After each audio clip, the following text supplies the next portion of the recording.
Bismillahirrahmanirrahim. Assalamualaikum warahmatullahi wabarakatuh. Perkenalkan, nama saya Muhammad Abdullah Faruq Putra Karna dengan NIM 230301516. Di sini saya akan menjelaskan terkait dengan OSI atau Open System Interaction 7 Layer Model. Di dalam PPT ini, saya akan menjelaskan struktur, fungsi, dan hubungan antar lapisan dalam komunikasi jaringan. Model OSI adalah model konseptual yang digunakan untuk menggambarkan bagaimana sistem komputer berkomunikasi dalam jaringan. Model ini terdiri dari 7 lapisan yang masing-masing memiliki peran khusus dalam proses pertukaran data.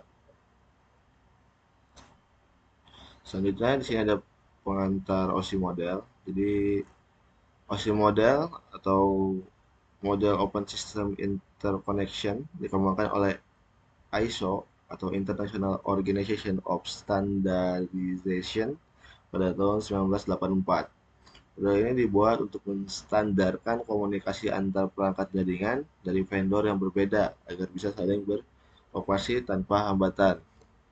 Jadi dulu setiap perusahaan punya sistem komunikasi sendiri, sehingga perangkat tidak bisa saling terhubung. Maka dibuatlah model OSI agar semua sistem mengikuti struktur dan bahasa atau komunikasi yang sama. Lalu di sini ada konsep dasar OSI atau model. Model OSI membagi proses komunikasi data menjadi 7 lapisan layer yang berurutan. Pertama ada application layer, lalu ada presentation layer, ada session layer, transport layer, network layer, data link layer, dan physical layer. Jadi urutan ini dimulai dari lapisan yang paling dekat dengan pengguna, yaitu application layer, sampai lapisan paling bawah, yaitu physical layer yang berhubungan langsung dengan media fisik seperti kabel. Nah, lalu di sini ada physical layer. Aplikasi ini menangani pengiriman bit data mentah melalui media fisik seperti kabel atau sinyal radio.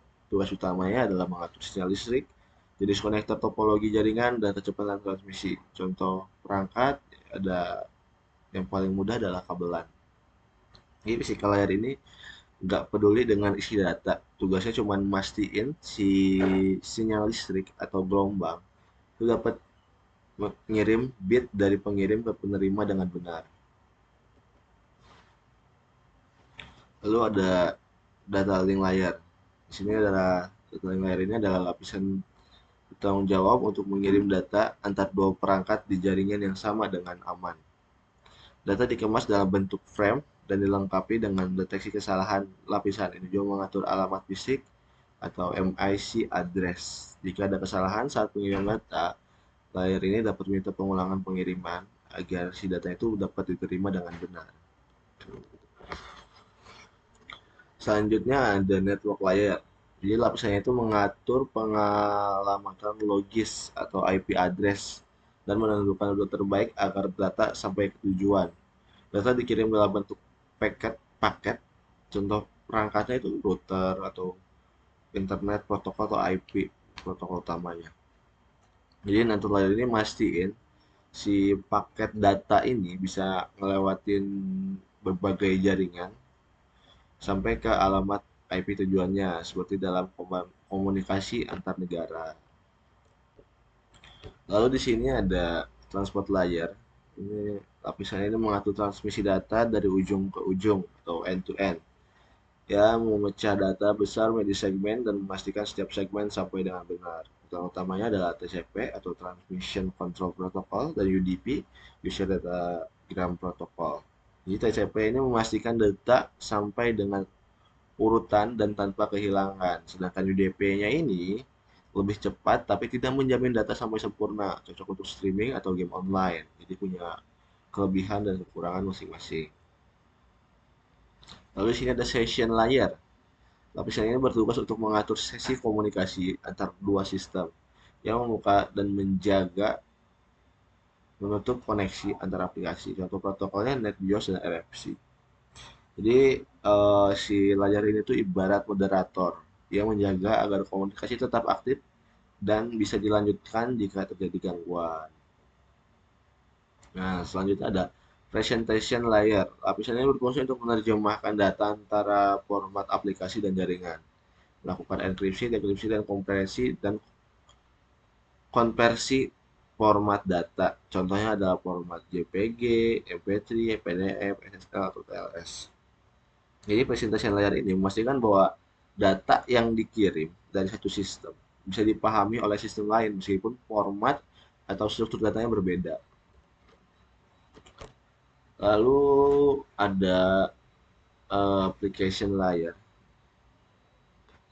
Uh, Aplikasinya berinteraksi langsung dengan pengguna yang menyediakan layanan jaringan pada aplikasi seperti browser, email, atau FTP. Contoh protokolnya HTTP, FTP, SMTP, atau DNS. Jadi lapisan ini itu pengguna berinteraksi dengan jaringan. Misalnya kita membuka website pakai browser atau mengirim sebuah email misalkan. Lalu ada mekanisme kerja OSI. Sehingga ada data dari pengguna dikirim dari layar 7 ke layar 1 di sisi pengiriman. Lalu diterima dan dibuka kembali dari layar 1 ke layar 7 di sisi penerima. Setiap layar hanya berkomunikasi dengan layar yang sama di sisi lain. Jadi proses ini tuh disebut apa ya, encapsulation dan decapsulation. Setiap layar menambahkan headernya sendiri agar data itu dapat dipahami dengan benar.